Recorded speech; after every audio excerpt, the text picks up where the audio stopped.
Olha eu aqui de novo. Hoje eu empolguei, eu quero terminar essa leitura e falta tão pouco para terminar esse livro que eu acho que a gente pode fazer isso tudo de uma vez, né? Sem protelar mais. Vamos continuar? Despertar da consciência. Nós paramos na página 360. O autor, ao descrever o processo de criação da vida desde a concepção, elucida que o desejo, o amor e a inteligência são os elementos principais para a formação da consciência, base do vaso físico. Assim, ao nascermos no corpo denso, recebemos em forma de material genético herdado do patrimônio de nossos pais a inteligência, a consciência codificadas em forma de alimento. Só conseguiremos moldar a argila do DNA, a hereditariedade, se formos hábeis artesãos. Do contrário, o material genético e a matéria bruta nos influenciarão. Em outras palavras, assim, ao nascermos do corpo denso, recebemos em forma de material genético herdado do patrimônio de nosso pai, dos nossos pais, a inteligência e a consciência codificadas em forma de alimento. Só conseguiremos moldar a argila do DNA, a hereditariedade, se formos hábeis artesãos. Do contrário, o material genético e a matéria bruta o influenciarão.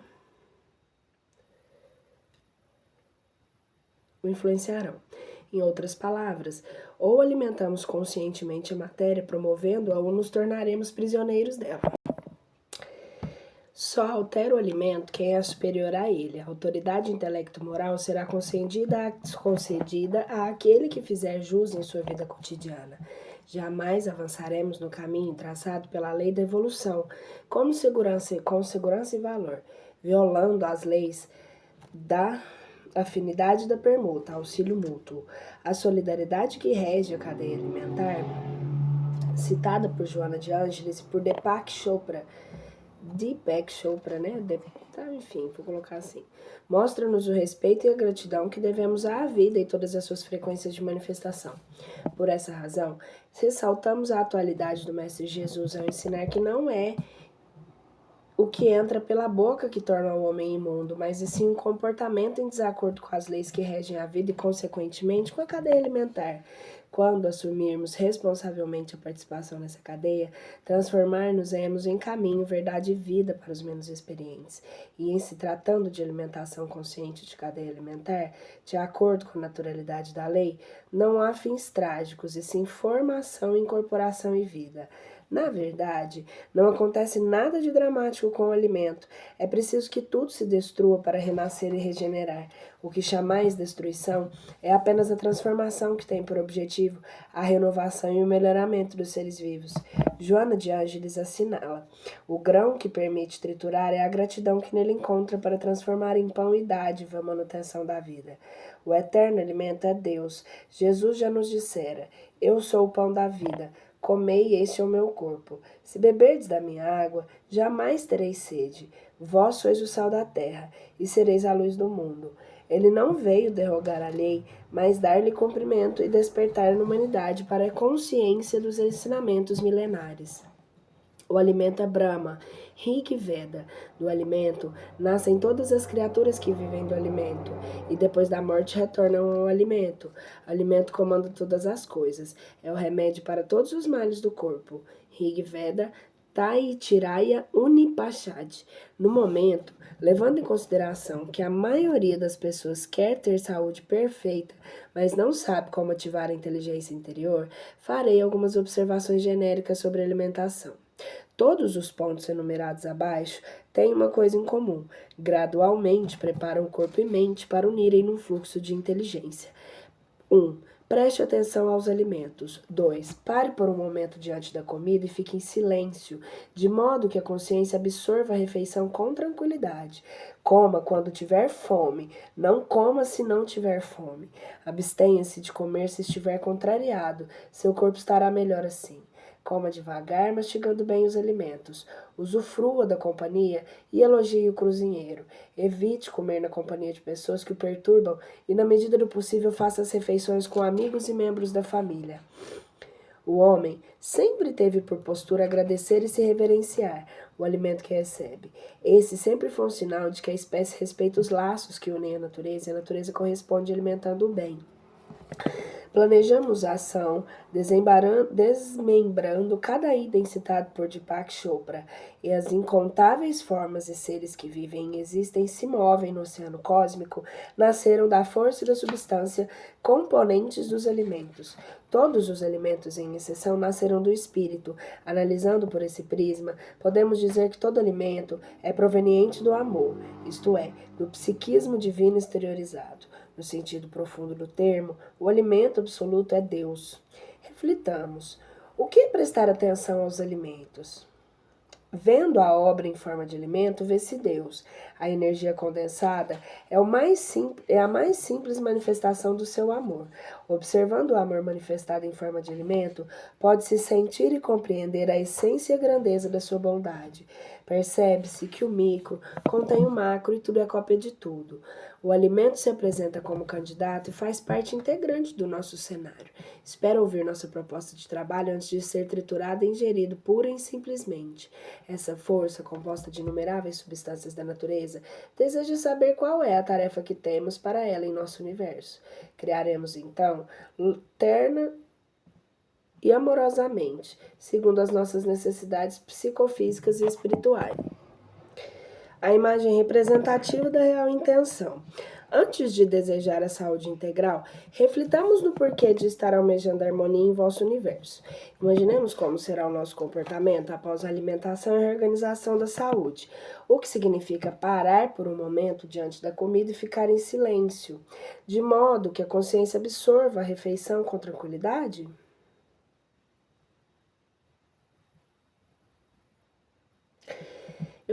Me desculpem, parece que eu perdi um pouco aqui o foco. Eu vou voltar. Porque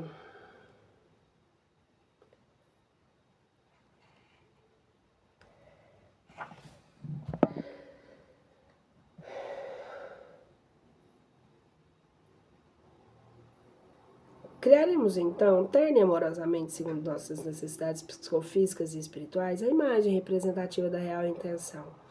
Antes de desejar a saúde integral, reflitamos no porquê de estar almejando a harmonia em nosso universo. Imaginemos como será o comportamento após a alimentação e a organização da saúde. O que significa parar por um momento diante da comida e ficar em silêncio, de modo que a consciência absorva a refeição. Peraí, é isso que tá acontecendo aqui, eu tô perdendo, porque eu tenho uma mania de sair lendo disparado, porque eu esqueço que eu tô lendo para mais pessoas que possam ouvir, e aí eu fico passando para frente. E respondida essa pergunta da primeira, que ele termina aqui, no antes de desejar saúde integral, reflitamos no porquê estar almejando a harmonia do nosso universo, imaginemos como será o nosso comportamento após a alimentação e a organização da saúde. Vem uma segunda pergunta. Que é o que significa parar por um momento diante da comida e ficar em silêncio, de modo que a consciência absorva a refeição com tranquilidade? Resposta. Podemos nos alimentar sem precisar triturar e ingerir os alimentos, fazendo-o pela mente, pelos olhos e demais sentidos, dispensando o sistema digestivo. A possibilidade da alimentação por meio da consciência é formidável. Antes da ingestão dos alimentos, temos a oportunidade de acessar a essência da consciência dos mesmos e absorvê-la diretamente, sem matar a forma. Como faremos isso? Vimos com Emmanuel que imaginar criar. Desse modo, podemos criar desses nutrientes em formas de alimentos auxiliados pela vasta rede de potenciais progressos e sublimação existente em nossa mente. A ação da consciência na alteração da matéria mental regida pelo amor, como lei de atração, é evidente. Criar esses elementos promotores da saúde integral e combiná-los com os nutrientes psíquicos existentes nos alimentos que se encontram à mesa significa exercer o nosso papel de co-criadores conscientes ante essa fonte inesgotável, interna e externa à nossa disposição. Ao imaginarmos que estamos nos alimentando de fato, todo esse universo se coloca em plena ação. O nosso universo interno fornece todas as substâncias essenciais à construção do projeto almejado. De forma simultânea, congregam-se à fonte externa, a matéria mental e a essência dos alimentos na concretização da meta. Então, voltando aqui. Ao imaginarmos que estamos nos alimentando de fato, todo esse universo se coloca em plena ação. O nosso universo interno fornece todas as substâncias essenciais à construção do projeto almejado. De forma simultânea, congregam-se à fonte externa, à matéria mental e à essência dos elementos na concretização da meta. Quando dizemos fonte externa, trata-se de tudo que advém do meio externo, isso é, força e substância de todos os reinos somados, incluindo a dos reinos naturais. Quando começamos a imaginar, a visualizar a concretização de tudo o que gostaríamos que se tornasse realidade em nosso universo, os fins e os objetivos segundo as nossas necessidades reais, abrangendo desde o físico ao ser espiritual, fortalecimento, resistência, agilidade, leveza, delicadeza, beleza, gentileza, paciência, compaixão, ética, enfim. Os valores intelecto-morais, o cosmo interno e o externo iniciam de imediato a construção. Imaginemos o ser ideal após criar a imagem mental. Visualizemos essa imagem sendo fotografada e imediatamente telegrafada ao universo interno e externo simultaneamente. Busquemos sentir a interação conjunta entre todos os componentes desses universos e, consequentemente, a ação sendo executada imediatamente após a ordem expedida. Hermínio Miranda esclarece em Nossos Filhos são Espíritos, no capítulo 11, quanto à existência desse mecanismo de comunicação não verbalizada. Existe na natureza um nível primevo de comunicação, anterior ao da palavra, independente dela, uma espécie de canal do qual os seres vivos das plantas e seres humanos, passando pelos animais ditos irracionais, podem entender-se. Comunicação, portanto, não dependeria das palavras, e sim dos sentimentos que estão ou não por trás de mera expressão vocabular. Miramês reafirma o pensamento do mestre Hermínio C. Miranda e fortalece as possibilidades do diálogo entre as consciências multiformes. A comunicação existe em toda parte. Voltado para dentro de nós, observamos uma consciência instintiva, que é parte da consciência profunda, em comando aos órgãos materiais e espirituais, e que pode receber ordens igualmente da consciência ativa. Hermínio Miranda retoma algumas reflexões de Anne Besant em torno da comunicação não verbalizada. Consciência e vida são idênticas, dois nomes para uma só coisa, quando considerada dentro ou fora. Não há vida sem consciência, não há consciência sem vida. Afirmações abalizadas de Miramês, Emmanuel e Joana d'Ângeles, respectivamente, orientam o nosso proceder para alcançar o fim almejado. Se queres harmonizar os teus órgãos em decadência, fala com eles. Pede à consciência que os comanda o que desejas de saúde, de bem-estar. Saber pedir é um passo no caminho de receber. Até as células entendem que é vontade da mente, elas são vivas e obedientes. Consagra-te à própria cura, mas não esqueças da pregação do reino divino aos teus órgãos. Eles são vivos e educáveis. Sem que o teu pensamento se purifique, sem que a tua vontade comande o barco do organismo para o bem, a intervenção dos remédios humanos não passará da medida em trânsito para inutilidade. Conversar terna e bondosamente com as imperfeições morais, alterando-lhes o curso, buscar penetrar, intricando o meandro dos conjuntos celulares e envolvê-los em vibrações de amor, estimular os órgãos com deficiência de funcionamento ou perturbação enfermiça a que voltem à normalidade, são métodos de comando da energia espiritual do eu superior, interferindo nas complexidades da força mantenedora do espírito e da matéria, alterando-lhes para melhor movimentação. Essa tarefa deverá começar na sublimação dos sentimentos e na qualificação superior das emoções, na elevação moral dos pensamentos, até tornar-se um condicionamento correto que exteriorize ações equilibradas em consonância com a ética do bem, do dever e do progresso. Imprescindível repetir o exercício até sentir em si os efeitos da ação benfeitoras, sem esquecer que tudo vive, sente e pensa na dimensão que lhe é própria sob a regência do amor incondicional. Questão 3. Agora eu peguei no compasso.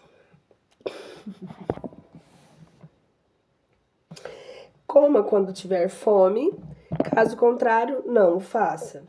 Na maioria das vezes, a fome é uma necessidade ilusória. Sabendo disso, deliberaremos comer apenas o que realmente necessitamos. O ato de alimentar-se deve revelar uma postura responsável porque estamos assumindo um sério compromisso com todos os seres que se deixaram perecer para que tenhamos vida. Aprendemos com 3 mestres, respectivamente, em que a soberania da alma está vinculada ao aprimoramento das emoções. Emmanuel, que a sublimação das emoções se alia à disciplina da respiração. Aprendemos com 3 mestres, respectivamente, que a soberania da alma está vinculada ao aprimoramento das emoções, como diz Emmanuel, que a sublimação das emoções se alia à disciplina da respiração, que é o Yogananda. E, por fim, que o ar é o medianeiro das qualidades indescritíveis, carreando as forças cósmicas para a realização. Miramês. Portanto, quando a fome surgir em momentos impróprios, comece a respirar calma e profundamente, concentrando a atenção no objetivo almejado. Lembre-se do ar como um ser vivo e sensível às suas emoções e transforme um alimento, um medicamento em qualquer substância que supra suas necessidades. Se encontrar dificuldade nessa mentalização, sorva um copo de água mastigando-a, como faria se estivesse ingerindo o alimento de sua preferência. Faça o mesmo com a luz e os demais elementos da natureza. 4. Abstenha-se de comer se estiver contrariado. Seu corpo estará melhor assim. O ser humano precisa de mais harmonia na mente do que alimento no estômago. Na Terra, está predominando a desarmonia em tudo, tanto quanto no mundo mental das criaturas, e é esse estado negativo que leva o homem ao desespero, à fome, à guerra, aos desastres morais. Tudo que se entrega ao nosso universo se transformará à nossa imagem e semelhança. Por isso, se não estivermos com a mente em harmonia, consciência e em paz, convém não nos alimentarmos fisicamente. Isso não significa privarmos-nos da alimentação espiritual mental. Busque em primeiro lugar o reino de Deus e a sua justiça, e o resto lhe será acrescentado. Façamos uma oração, um exame de consciência. Reconsideremos e relevemos a situação menos feliz e recomecemos, sem maiores perturbações, a tarefa momentaneamente interrompida.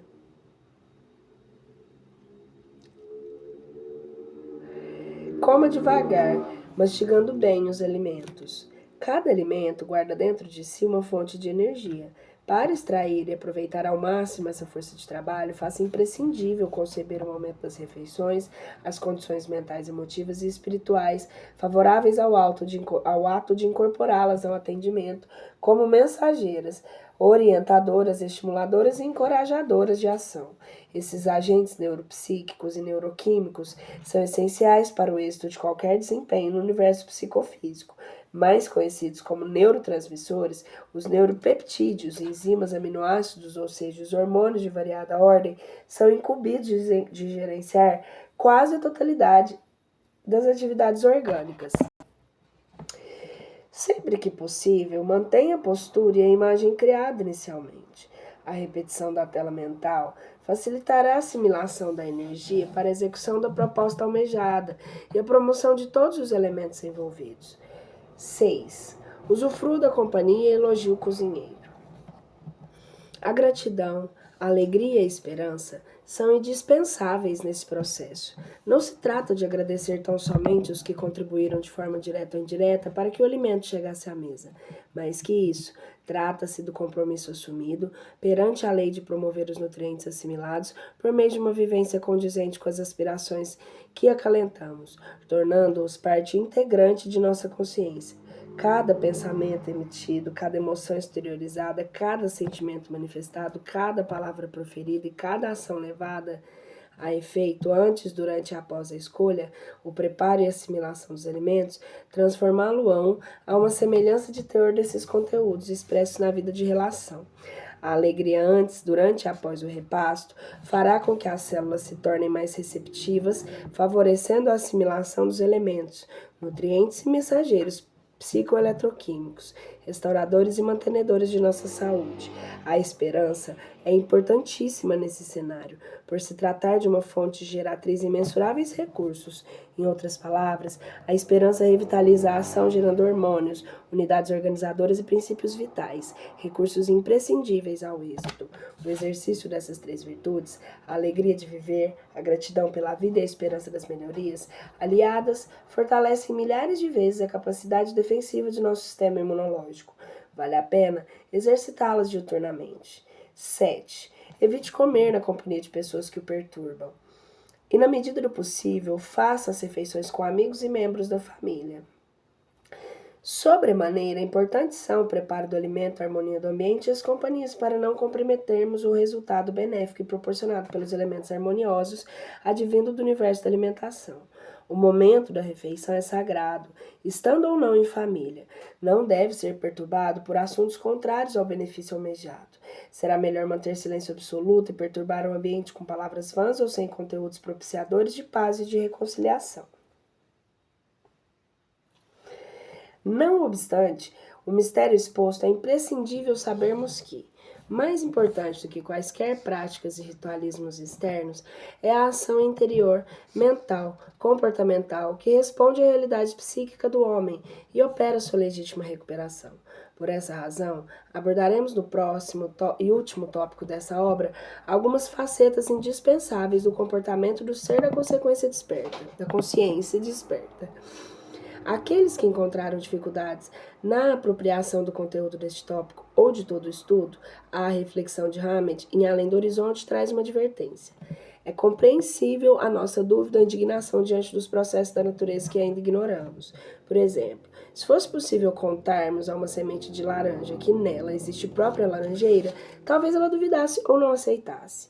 Gibran Khalil Gibran sintetiza de forma magistral tudo o que discorremos acerca da alimentação. Então, um velho estalajadeiro disse, fala-nos do comer e do beber. E ele respondeu, pudesseis viver do perfume da terra como uma planta nutrirmos de luz, mas já que deveis matar para comer e roubar do recém-nascido, o leite da sua mãe para saciar vossa sede, fazei disso um ato de adoração, e que vossa mesa seja um altar onde os puros e inocentes da floresta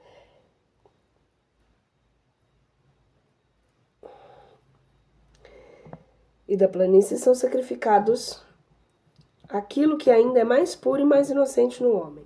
Quando matardes um animal, dizei-lhe-vos no vosso coração, pelo mesmo poder que te imola, eu também serei imolado, e eu também servirei de alimento para outros. Pois a lei que te entregou às minhas mãos, me entregará às mãos mais poderosas. Teu sangue e meu sangue nada são, senão a seiva que nutre a árvore do céu. E quando morderdes uma maçã, dizei-lhe o vosso coração. Tuas sementes viverão no meu corpo, e os brotos de tuas manhãs florescerão no meu coração. Teu perfume será meu hálito, e juntos regozijar-nos-emos em todas as estações. E no outono, quando colherdes a uva dos vossos vinhedos para o largar, dizer vosso coração, eu também sou o vinhedo, e minha fruta será recolhida para o lagar. E como um vinho novo, serei guardado em vasos eternos. E no inverno, quando beberdes o vinho, que haja no vosso coração uma canção para cada taça, que haja na canção um pensamento para os dias de outono, para o vinhedo e para o lagar. O papel da consciência desperta, a autoiluminação. Antes de pretender, a quem quer que seja, domar um espírito mau, precisa cuidar de domar-se a si mesmo. Só existe um mal a temer, aquele que ainda existe em nós. De nada nos valerá o conhecimento de todas as consciências do mundo, de tudo que está fora de nós, se não conhecemos a nós mesmos. Nos tópicos anteriores, abordamos superficialmente os procedimentos indispensáveis para reconstruir a espaçonave psicofísica e espiritual e o comportamento requerido para manter a harmonia do que foi reorganizado. Allan Kardec e André Luiz advertem que o mal ao ser domado é o que ainda existe em nós. O tempo urge e necessitamos transformar com celeridade as matrizes das causas fomentadoras das ações desditosas. É impostergável a realização dessa tarefa. Procrastiná-la significa retirarmos do contexto ou até mesmo do planeta em que ora mourejamos. Segundo o Pastorino, de nada adiantarão os conhecimentos externos se não conhecermos a nós mesmos. O Paulo apóstolo, 1 Coríntios, versículo 13, estabelecera que, não obstante, falássemos todas as línguas humanas e nos expressássemos até mesmo a língua dos anjos, ou dominássemos todas as ciências do mundo, tivéssemos fé a ponto de transportar montanhas. Tudo isso de nada adiantaria se não houvesse a correspondente transformação dos impulsos interiores. Afirmou ainda que, se distribuíssemos todas as nossas posses a fim de alimentar os menos favorecidos e se entregássemos o nosso próprio corpo para ser queimado, não havendo a consequente mudança dos valores íntimos, nada disso promoveria a gloriosa unificação dos eus interno e externo. A presente tributação momentânea e leve nos dá um peso eterno de glória incalculável. 2 Coríntios capítulo 4, versículo 17. O essencial não é tão somente adquirir muito conhecimento ou desenvolver as inúmeras realizações externas, mas sim interiorizar as experiências advindas do conhecimento e da vivência dos valores internos e eternos à luz do discernimento, da lucidez e da responsabilidade da consciência rara. Uma grande caridade é feita pelo mestre aos seus discípulos, preparando-os para o mestrado. A beneficência maior é aquela que prepara o faminto para ganhar o seu próprio pão, sedento a procurar a sua própria água, o nu a adquirir a sua própria roupa e o enfermo a curar a si mesmo, sem que o orgulho e a vaidade, o egoísmo e a prepotência brutalizem essa libertação. Quando se desconhecem essas realidades internas, impulsos interiores menos nobres, a tendência natural é a transferência da responsabilidade aos irmãos do mundo invisível, ou mesmo do plano visível que se encontram no entorno. Como afirmou Chico Xavier, a nossa responsabilidade tem o tamanho do nosso conhecimento. Se desejamos maiores oportunidades de crescimento espiritual e para tanto fazer jus às necessárias existência dos espíritos, precisamos assumir maiores responsabilidades.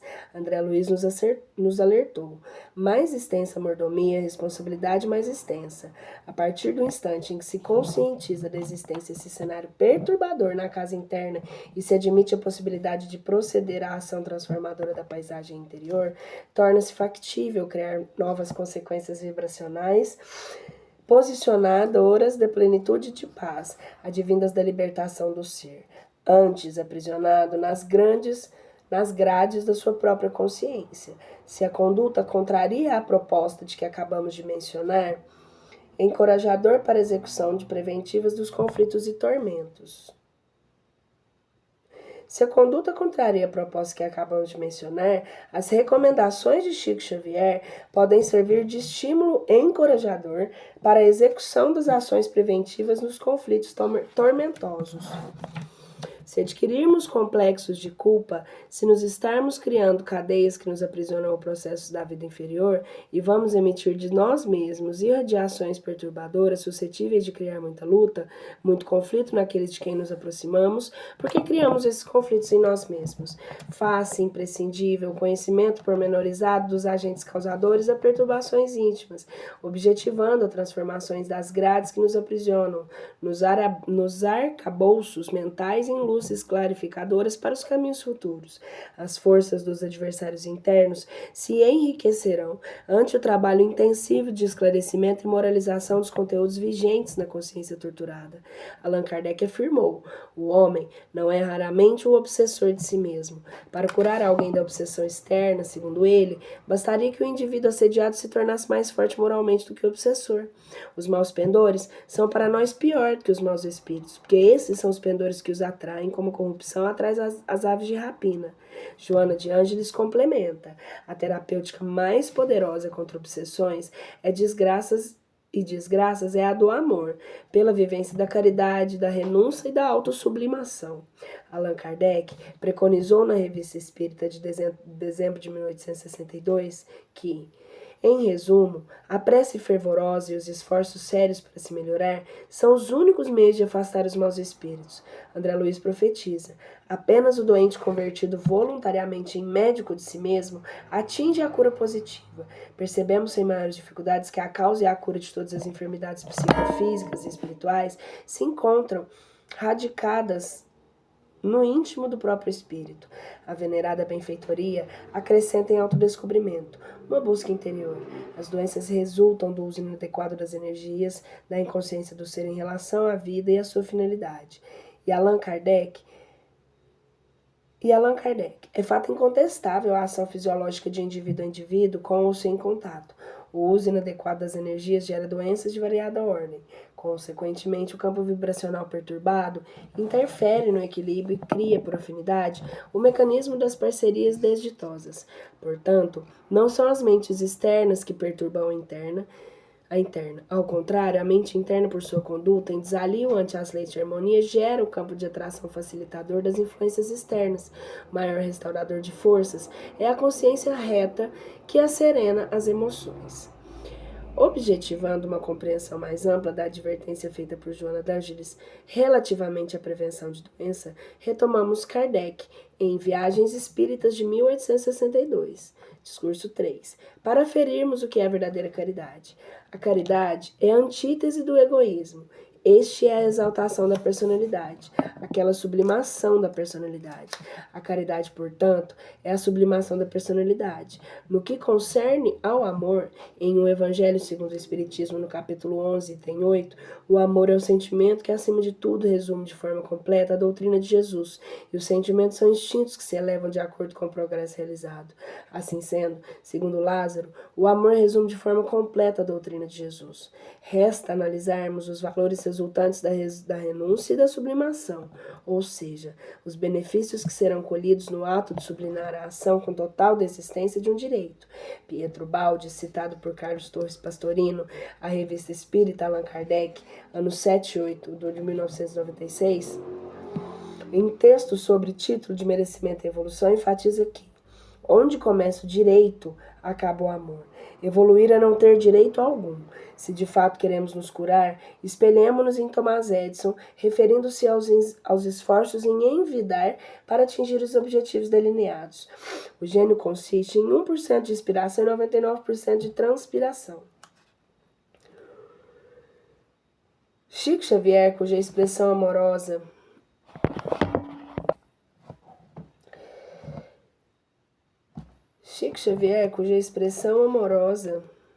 onde que tá aqui? Perdi. Peraí.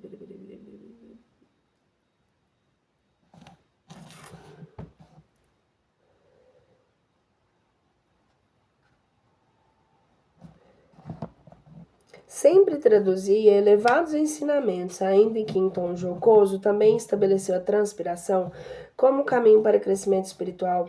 Para evoluir só existe um caminho, a desidratação, ou seja, transpirar por meio do trabalho normatizado pelo amor, ou chorar diante das enfermidades, filhas da ignorância e estagnação, ociosidade e negligência, responsáveis pelo doloroso e desgastante mecanismo da dor. Joana de Ângeles enfatiza: por isso, inspiração e transpiração sempre estão juntas em todas as realizações de enobrecimento da humanidade. Perdão, gente. Às vezes, quando eu tô lendo, também não é só rinite, não. Sempre me dá essa questão, assim, de ficar com o nariz ruim. Por isso, a inspiração e transpiração... Peraí, eu perdi aqui. Transpirar por meio do trabalho, normatizado pelo amor, ou chorar diante das enfermidades, filhas das ignorâncias, estagnação, ociosidade e negligência, responsáveis pelo doloroso e desgastante mecanismo da dor. Joana de Ângeles enfatiza: por isso, a inspiração e transpiração sempre estão juntas em todas as realizações e enobrecimento da humanidade. Leon Denis conclui essa linha de raciocínio. O homem, consciente de si mesmo, dos seus recursos latentes, sente crescer em suas forças na razão de seus esforços.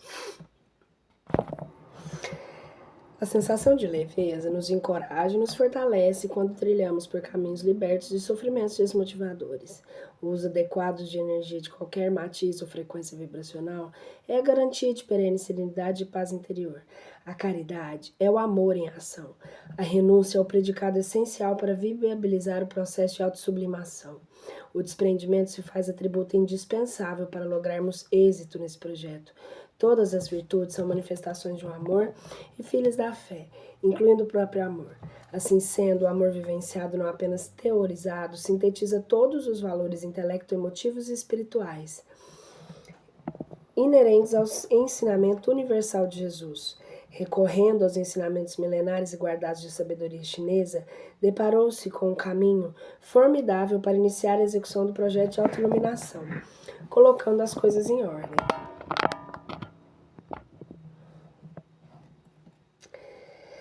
Os grandes antigos, quando queriam propagar altas virtudes, punham seus estados em ordem. Antes de porem seus estados em ordem, punham em ordem suas famílias. Antes de pôr em ordem suas famílias, punham em ordem a si próprios. E antes de pôr em ordem a si próprios, aperfeiçoavam suas almas, procurando ser mais sinceros consigo mesmos, e ampliavam ao máximo seus conhecimentos. A ampliação dos conhecimentos decorre do conhecimento das coisas como realmente são, e não de modo que queremos que elas sejam. Com o aperfeiçoamento da alma, o conhecimento das coisas, o homem se torna completo. E o homem se torna completo, e quando o homem se torna completo, ele fica em ordem. E quando o homem está em ordem, sua família está em ordem.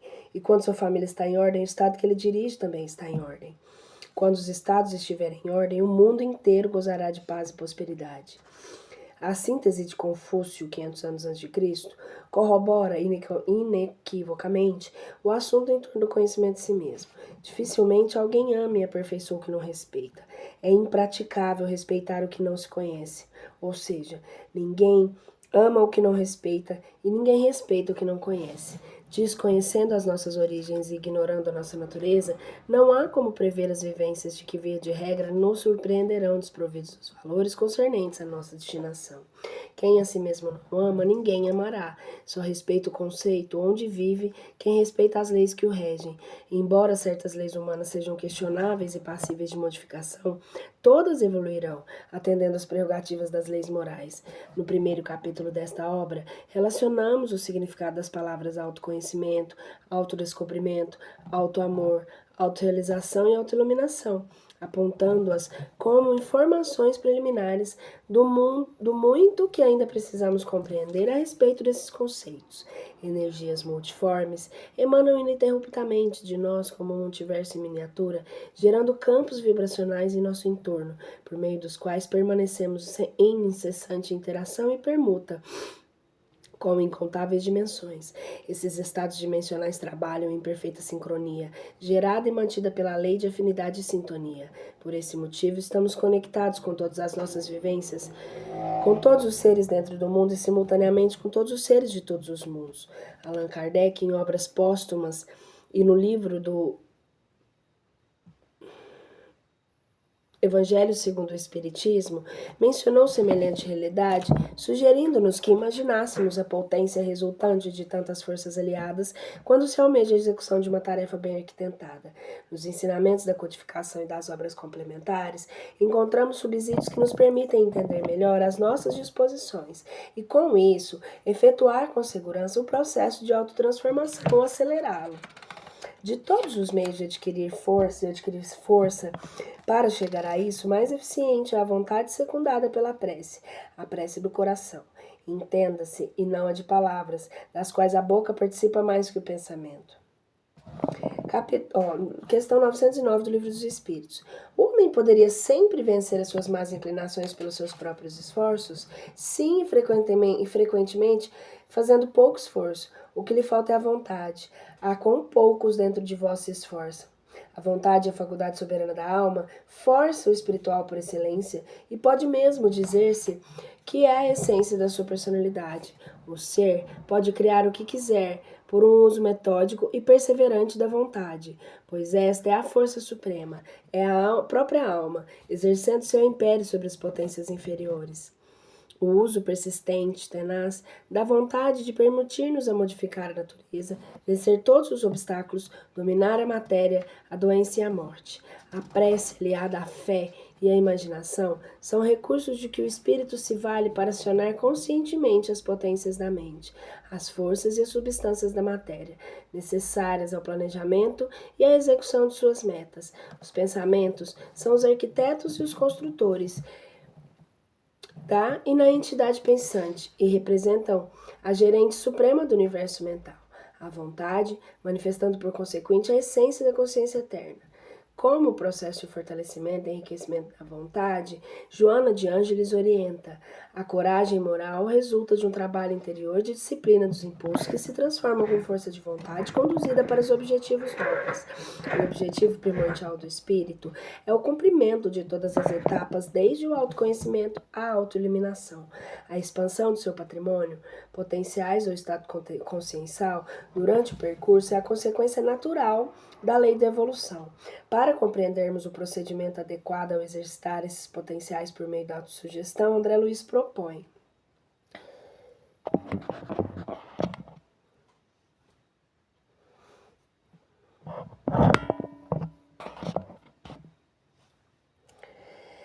agentes de indução.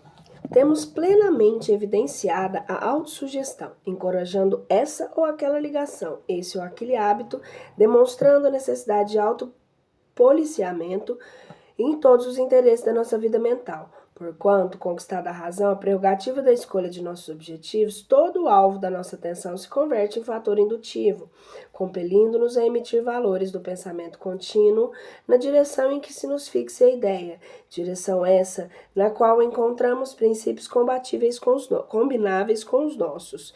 Razão, porque automaticamente estamos ligados em espírito com todos os encarnados ou desencarnados que pensam como pensamos.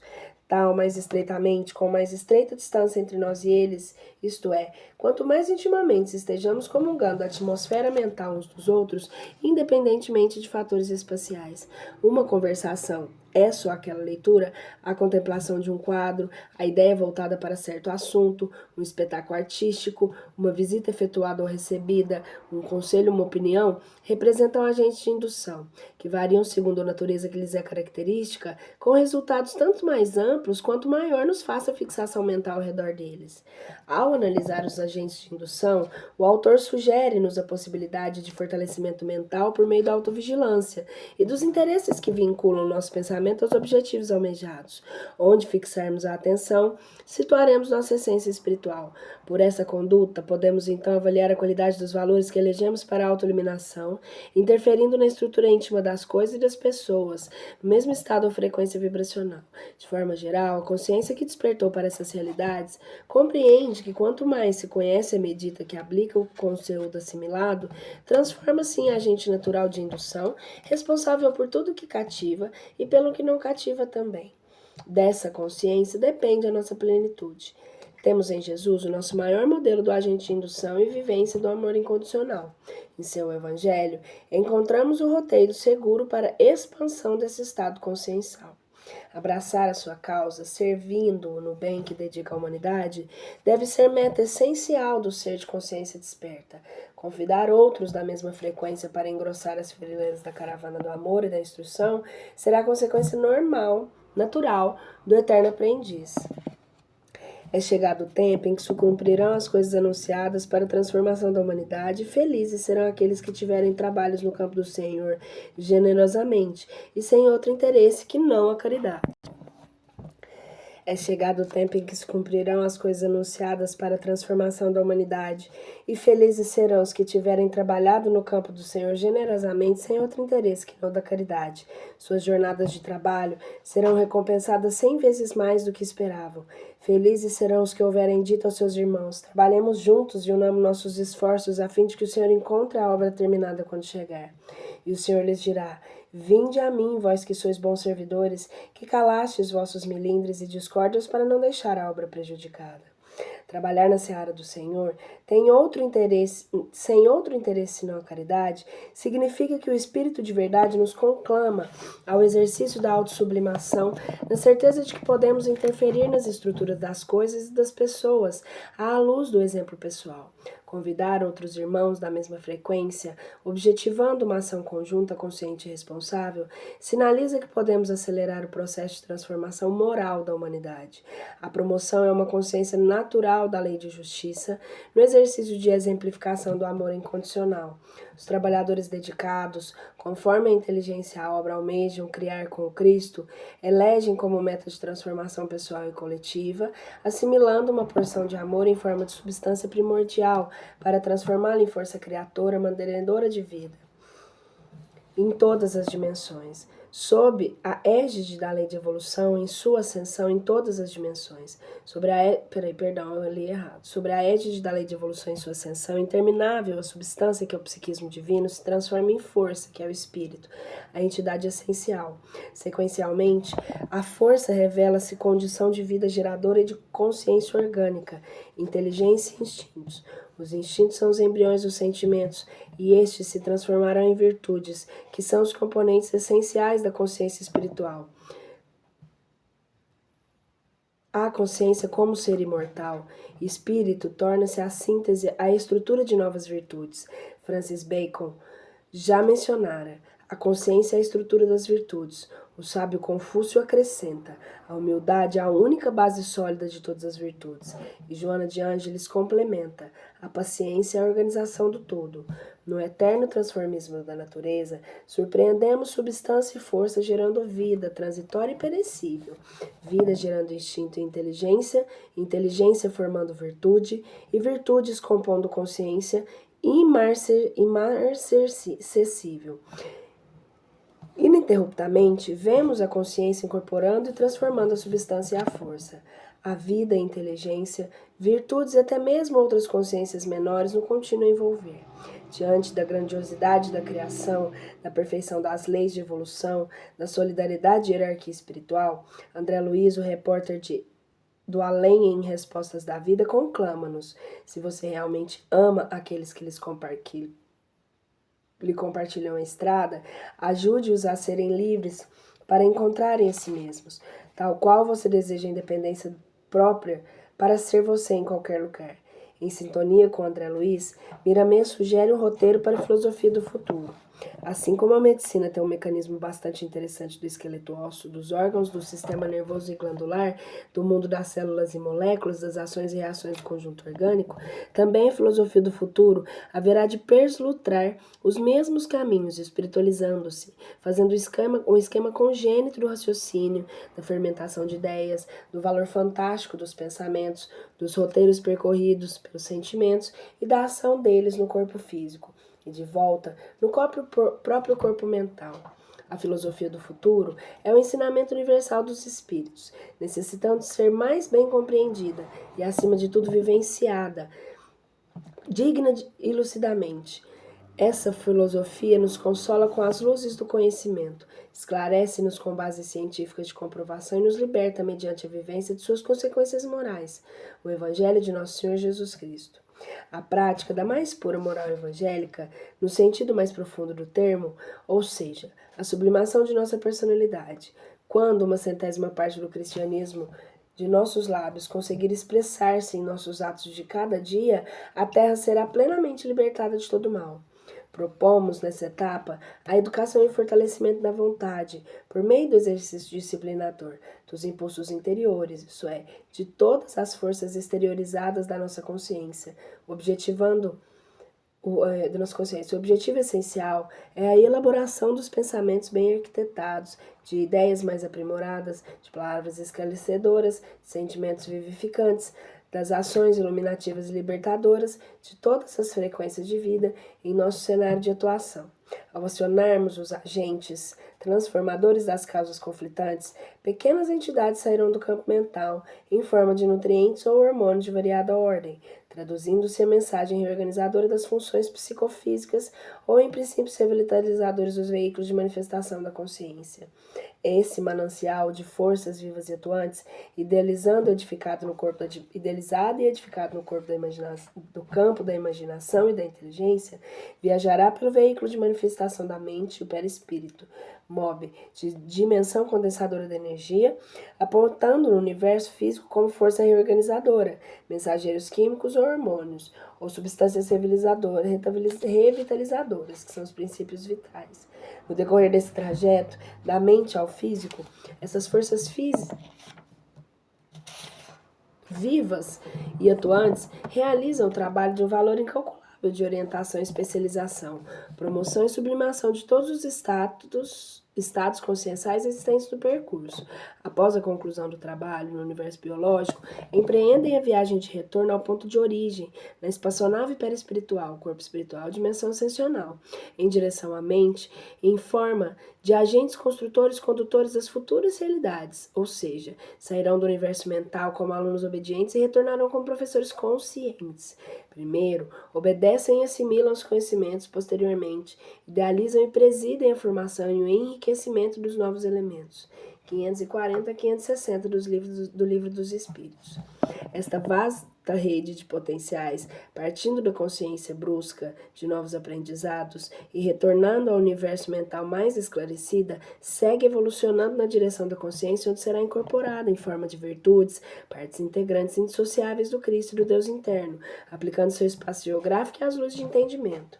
André Luiz, pela psicografia de Francisco Cândido Xavier, em Nos Domínios da Mediunidade, capítulo 1, revela-nos que o pensamento divino perlustra diretrizes semelhantes ao macrocosmos.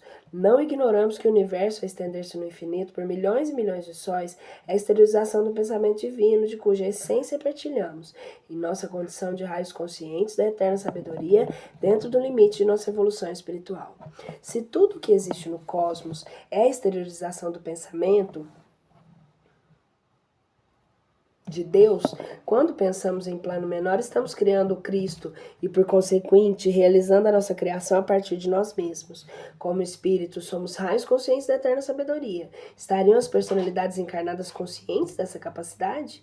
Segundo Joana de Ângeles e Allan Kardec, o espírito é um ser consciente dessa realidade, sabe o que fazer, como fazer e quando realizar. Esse Deus interno sabe o movimento de cada partícula orgânica perispírita e mental. Como alma encarnada, estamos animando transitoriamente uma personalidade humana, ignoramos totalmente as experiências que estão sendo vivenciadas. No nível macro, o espírito pensa dentro do pensamento do Cristo, executando as suas diretrizes. Em plano menor, como personalidades, o espírito cede nos espaços mentais, durante os quais fazemos pequenos ensaios iluminativos.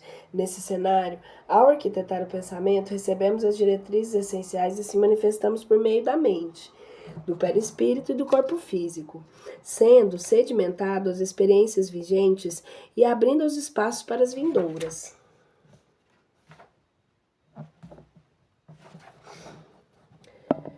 A personalidade em parceria com o eu superior, quando começa a pensar de forma lúcida, identifica inequivocadamente a interferência do Cristo interno em seu favor, isto é, quando as ideias são enobrecedoras. Percebem-se facilmente as intuições benéficas e clarificadoras em seu auxílio. Por outro lado, quando fixamos a mente em ideias perturbadoras, detectamos estímulos expressos pelo subconsciente provenientes dos instintos primários, do universo e dos automatismos, ou advindos de outros seres com igual interesse vibracional. Duas situações análogas podem ocorrer nesse cenário. A primeira, quando a mente idealiza algo nobre e se vê inundada e quase instantaneamente por ideias que parecem contrariar as mais elevadas intenções. A segunda, quando a mente é permeada por ideias infelizes simultaneamente, envolve-se de valores iluminados e emanados da consciência vigilante. Identificamos essas duas situações quando a consciência desperta para a necessidade da autoiluminação e inicia o processo de autotransformação.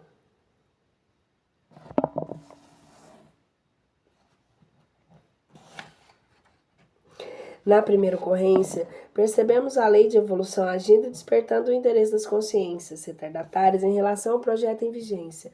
A isso, chamamos o festim de núpcias, tão nobremente anunciado por Jesus, quando todos foram convidados ao banquete nupcial, mas ficaram somente os interessados que abraçaram sua causa.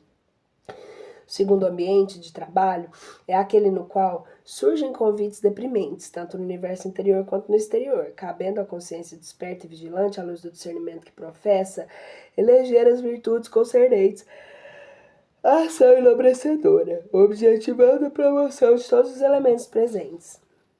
Assim, a mente está situada entre o mundo subjetivo, o Cristo interno e o eu superior, o Deus interno, e o mundo objetivo, o perispírito e o corpo físico.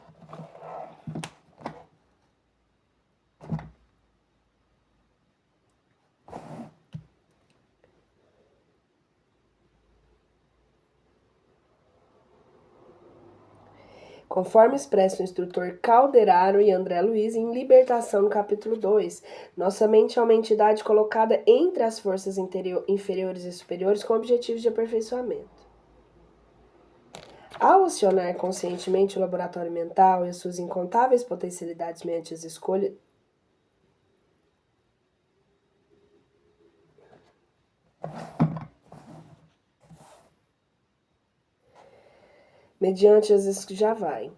mediante as escolhas em sintonia com a lei de amor, será possível influenciar o mundo interior e o exterior simultaneamente. Por outro lado, se a mente for induzida por interesses puramente transitórios e grosseiros, elegendo as paixões dissolventes em detrimento das necessidades reais, o projeto da transformação e sublimação de valores eternos será seriamente prejudicado e os prejuízos serão inestimáveis. Gibran Khalil Gibran elucida. Dentro de um átomo, encontram-se todos os elementos da Terra. Num movimento da mente, encontram-se todos os movimentos da lei da existência. Se sediada por ideias contrárias a objetivos nobilitantes, a ponto de perder o controle, a mente pode ser fecundada por ideias mais clarificadas, desde que mudemos do campo íntimo as suas paisagens perceptivas a partir do desejo sincero de pensar, sentir e falar nobremente.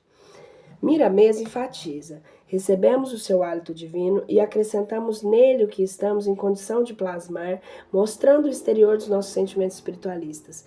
O espírito consciente expressa o seu pensamento por meio do Cristo interno, emanando as diretrizes que serão gravadas nessa força criadora, as consciências elementais, a fim de materializar o universo objetivo através de exemplos estimuladores. A jornada do elemento primordial rumo à angelitude do sal da terra do mundo é uma destinação da qual ninguém poderá se exprimir. Joana de Ângeles sintetizou a fatalidade da lei divina. A fatalidade da lei divina é a perfeição do espírito. Alcançá-la é a proposta da vida. Como conseguir é a opção de cada qual.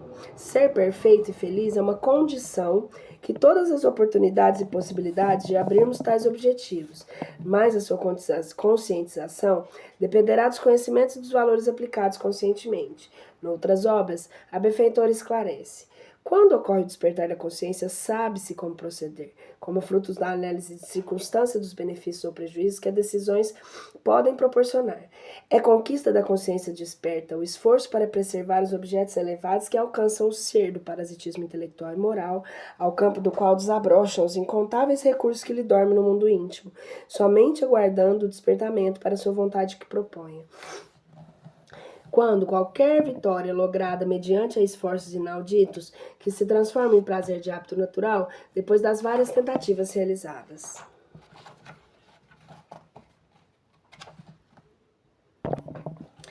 A consciência desperta conhece a fonte inestancável e inexaurível das próprias energias. Por consequente, é sabedora do compêndio de experiências que sumariou as suas peregrinações para lograr êxito no momento aprazado diante dos novos desafios e do aprimoramento de valores imorredouros. Sabe, igualmente, como acessar a fonte da consciência cósmica por meio de uma conduta moral e espiritual irrepreensível. Desse modo, nas ações purificadoras de sua personalidade, deverá interagir de forma consciente e responsável por esses universos de possibilidades ascensionais, ora inspirada pelos luminares da eternidade, ou intuída pelos estímulos emanados da própria consciência. Por intuição, acionamos a fonte dos conteúdos internos pelas nobres intenções, captamos as inspirações dos instrutores externos. Ampliando a lupa da possibilidade, visualizamos 4 potências à nossa disposição, 2 internas e 2 externas.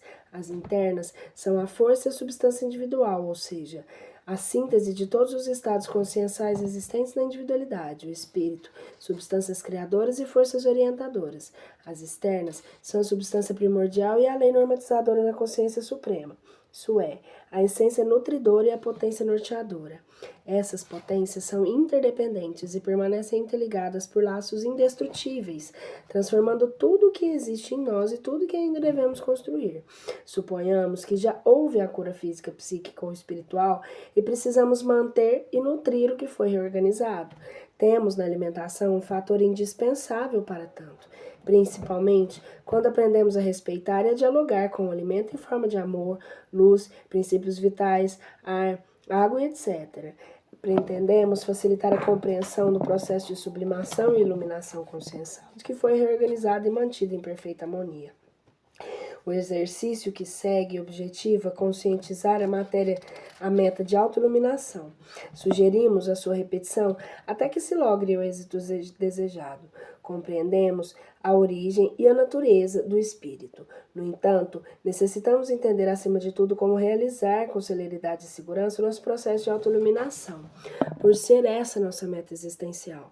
Por onde iniciamos ou como faremos esse processo de transformação moral em nível espiritual, emocional e intelectual?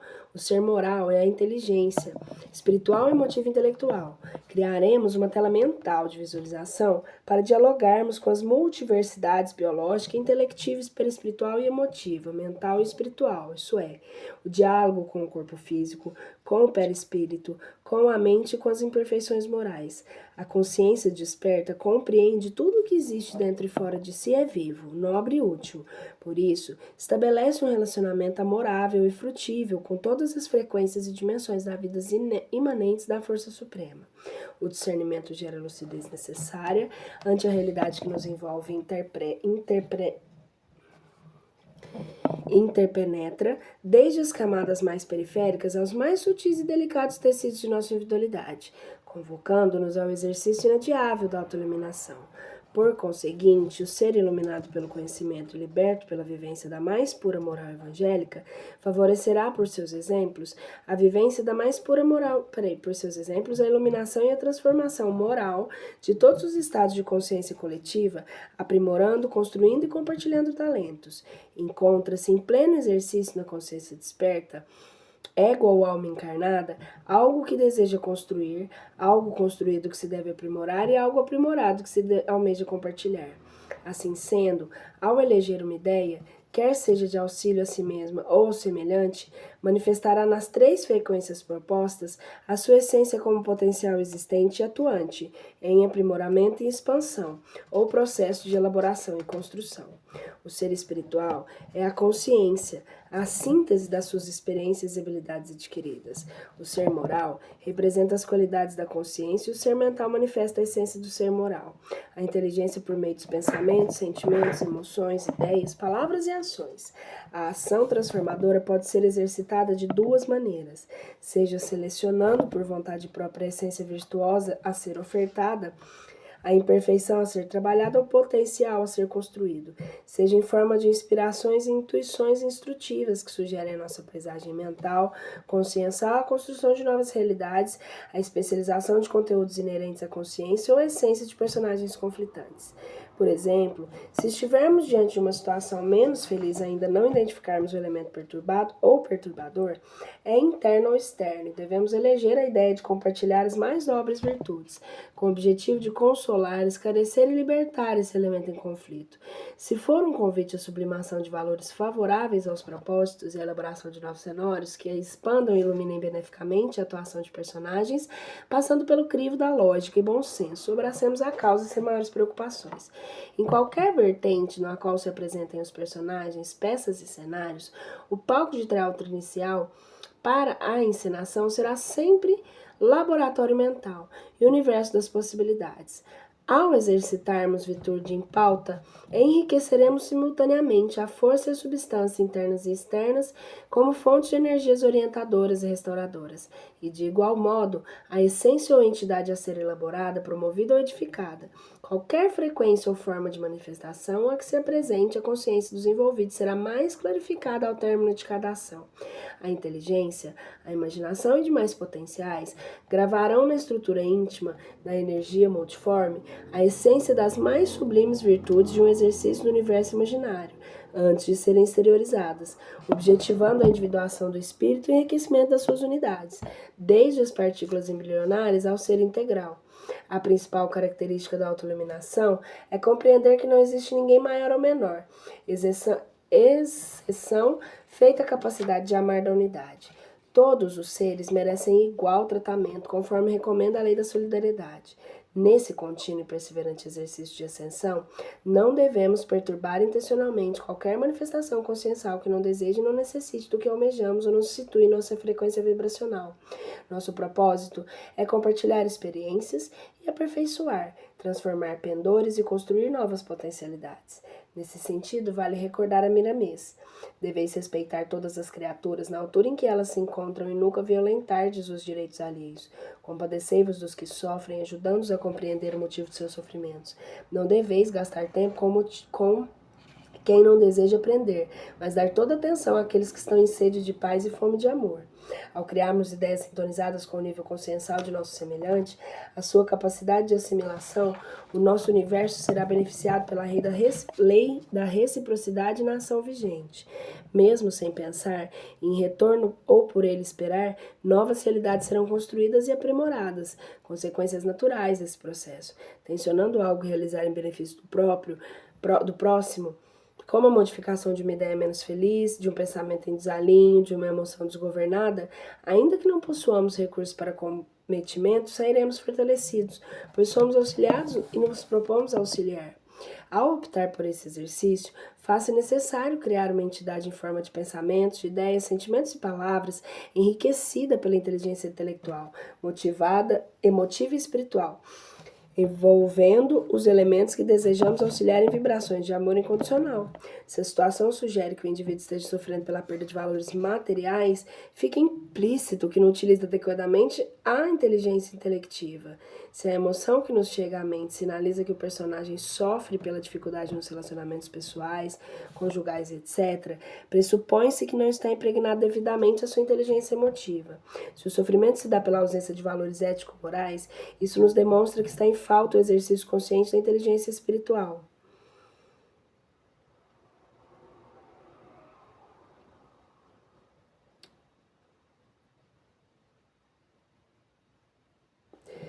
Diante dessa realidade, torna-se indispensável realizar uma autoanálise com o intuito de atender às dificuldades ou imperfeições no diálogo terno e amoroso com essas entidades, não importando que lhes somam ao consciente oriundas de experiências gravadas em seu universo interno ou externo. Esse diálogo deverá se iniciar apresentando a nova proposta que transformará a situação menos feliz em algo pleno e sublime, recomeçando por identificar em todos os elementos valores transcendentes e nobres a serem merecedores do respeito e consideração. Deve-se contrapor a imagem da ação infausta, resultando exitoso de forma que todos os elementos sejam envolvidos por essa vibração promotora de vida em todas as dimensões. Criar na tela mental todo o caminho percorrido pelo princípio inteligente, desde o psiquismo divino ao universo das virtudes, valorizando tudo que foi realizado, todo o trabalho por realizar, ou seja, as promoções conquistadas e as porvindouras na escala infindável da evolução. Sabemos o que é, para que serve, como usar essa substância primordial e força essencial. Nesse diálogo amoroso, terno e amoroso, cabe plasmar uma imagem consoladora envolvendo a consciência em conflito das energias de amor e de estímulos onde a tristeza, a angústia, a ansiedade, a mágoa, a enfermidade, etc., receberão estímulos necessários à sua mudança de polaridade. As informações expressadas na imagem, elaborada e enriquecida pela essência do ser pensante e pelas virtudes dos orientadores que supervisionam a ação, fecundarão a consciência condutora e todos os elementos envolvidos na proposta ascensional, incluindo os internos e externos, que ainda não chegaram no campo de atuação. A potência orientadora externa e interna, as essências desses dois universos, as forças interiores e exteriores que se deseja aprimorar e a entidade ora assistida, vão se tornar uma unidade coesa e caminho da angelitude. Pertencendo ou não ao universo que a socorre, é dever auxiliá-la, já que ao fazê-lo todas promovem e se renovam. Depois de sublimada, a força orientada tem a liberdade de permanecer no ambiente que acolheu ou voltar para seu local de origem, caso não pertença a esse mundo consciencial. A entidade aprimorada pertence à consciência orientadora, que será de imediato transferida ao subconsciente, objetivando iluminar o inconsciente e espairando-se por todos os estados conscienciais da individualidade. Repassa com fidelidade as demais realidades, informações e experiências assimiladas.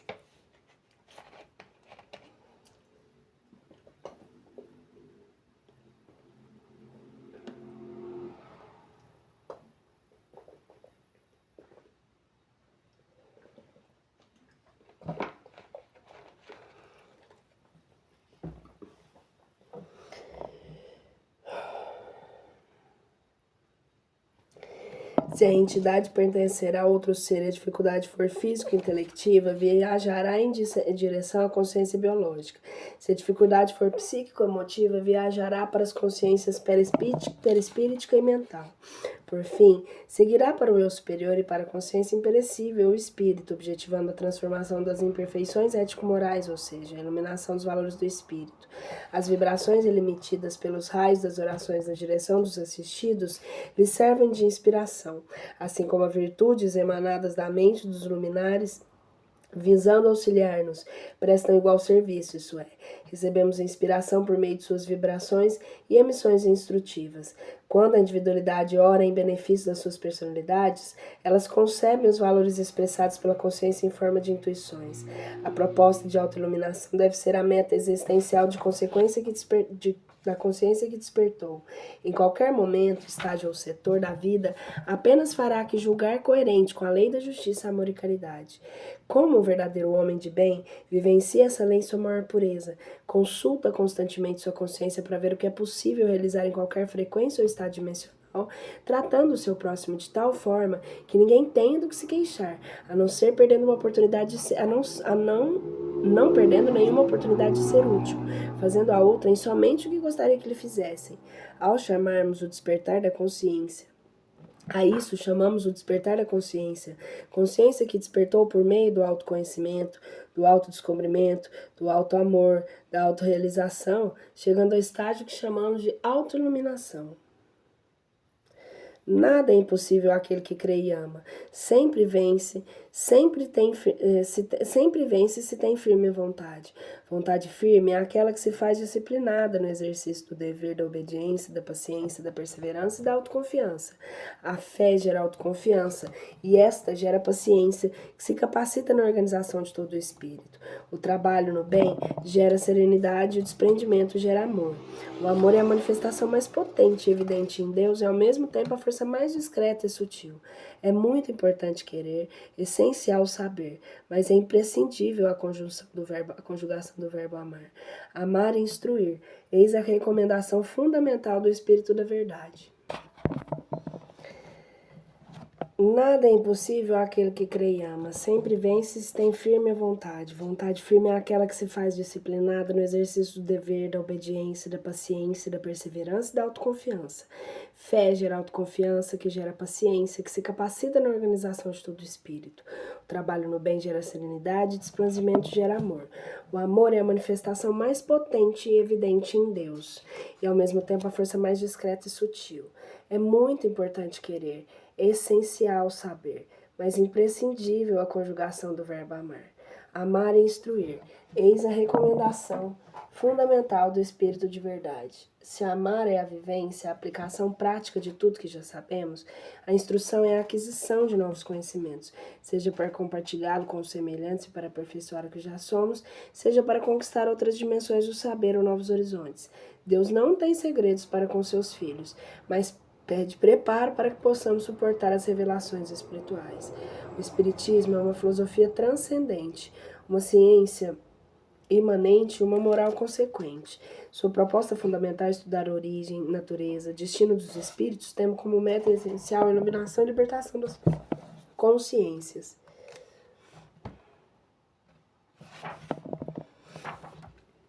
Na senda de ascensão.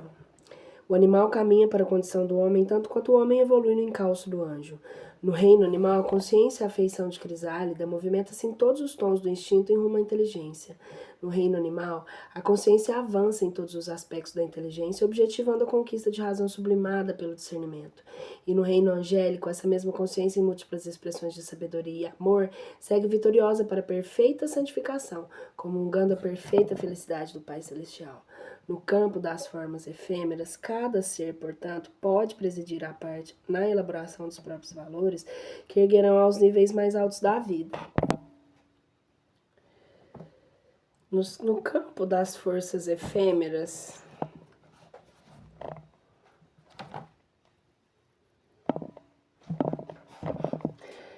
enjoada desse cabelo, né? Não sossegue esse rabo. No campo das formas efêmeras, cada ser, portanto, pode presidir à parte da elaboração dos próprios valores que o erguerão aos níveis mais altos da vida. Entretanto, no mundo das essências, imantar-se-á com todo da criação, crescendo para a unidade cósmica, porto divino e despertar-nos sem distinção, de modo a investir-nos um dia na posse celeste da herança que nos é reservada. Deste modo, se pedes proteção e arrima aos que te precederam da vanguarda do progresso e se aguarda a assistência dos benfeitores que mais alto te observam as esperanças, compadece também das criaturas humildes que laboriosamente se agitam na retaguarda peregrinando seu encontro. Se é justo esperar pelo amor que verte sublime do céu, em teu benefício, é preciso derramar esse mesmo amor nas furnas da terra, e que as consciências fragmentadas se acolhem contando contigo para que se eduquem e aperfeiçoem. Para o homem, o anjo é o gênio que representa a providência divina, e para o animal, o homem é a força que respeita a divina bondade. Recorda os elos sagrados que nos ligam uns aos outros à estrada evolutiva e colabora na extinção da crueldade com que até hoje pautamos as relações com os nossos irmãos menores. Lembra-te do mel que angaria na medicação da lã que te oferece o agasalho, da tração que te garante a colheita farta, do estábulo que te assegura reconforto. Sejamos mais humanos para aqueles que aspiram a nossa posição dentro da humanidade. Auxilie os que te seguem os passos e mantenha certeza de que receberás em pagamento de paz e luz o concurso daqueles que te antecederam no acesso às circunstâncias da vida maior. Só é feliz quem é livre, e só é livre quem assume responsabilidade. Para ser feliz é imprescindível ser livre, só é livre quem assume a responsabilidade de fazer o máximo com o mínimo que conhece, em benefício de todos. O amor de si mesmo e ao semelhante, nos infinitos níveis evolutivos, é uma condição sine qua non para atingir as culminâncias da planificação. Quem é livre realmente não pretende ser mestre de ninguém. Descobriu que não é tão pequeno quanto pensou, nem tão admirável quanto gostaria de ser. Simplesmente resgatou a ideia de que é a principal autoridade em seu mundo íntimo e não no mundo dos outros. Quando se adquire consciência de responsabilidade imediato, sente-se que é livre, mas essa liberdade é sempre conquistada pela ação que se converte em bênção e amor. Somente através do amor perfeito é que o ser humano pode considerar-se realmente livre de todas as amarras, mesmo que essa aquisição seja lograda de alguma forma através do sofrimento.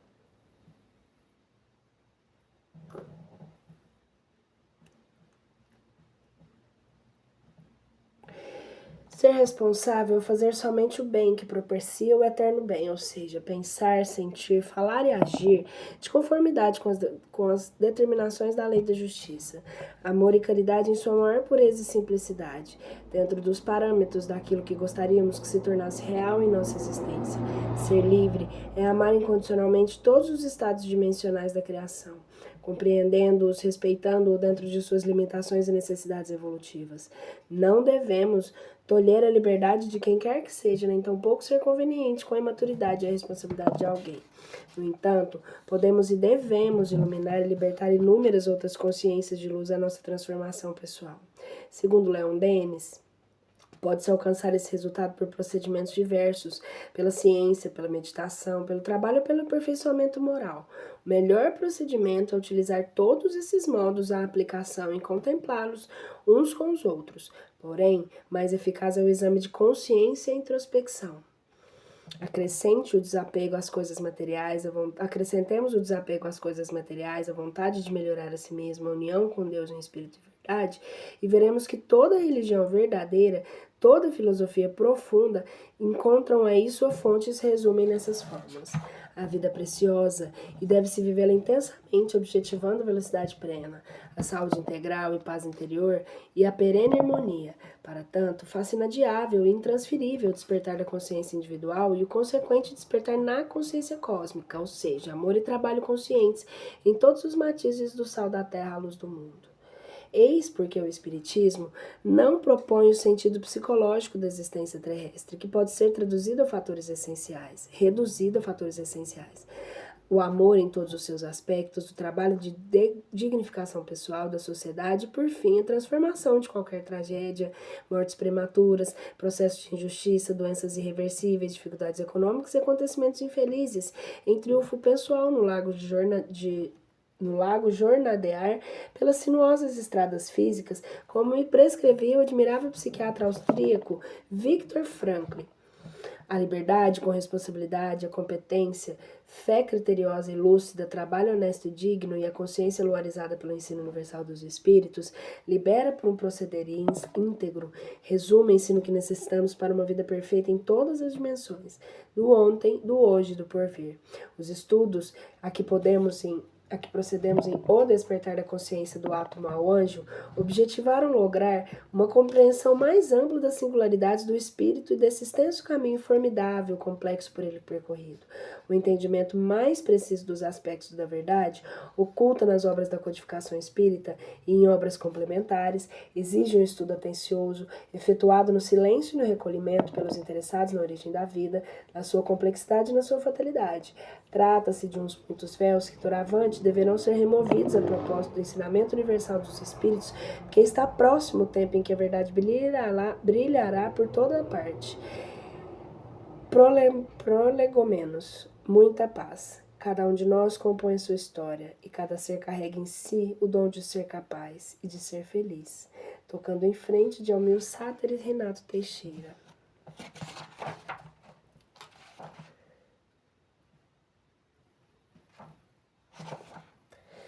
A criação divina. Vamos ler esse poema aqui, que é do Castro Alves e está no final. E disse Deus no infinito, que se faça o firmamento. E o Pai condensou aos poucos o seu próprio pensamento. E a santa sabedoria deu início à sinfonia, fez o espaço e a energia, a matéria e o movimento. E disse Deus satisfeito, que nos espaços profundos surjam infinitos mundos, e contínuos turbilhões a explodir no espaço infindo geraram astros fulgentes de cores surpreendentes, galáxias, constelações. Estava feito o universo, condensação da vontade, infinito, eterno e puro, como é a divindade, e nele estava presente, e o princípio inteligente, e a vida em estado latente esperava a natividade. E esse princípio ativo, como fluido universal, gera o simples e vegetal, e a vida acorda nos mundos, e diz Deus onipresente, ao princípio na matéria, evoluir és bactéria. E o ser unicelular desenvolve o seu psiquismo, multiplica suas células, fragmenta-se, transformismo. E nos ambientes vários, já não são protozoários, são ativos operários com diferente organismo.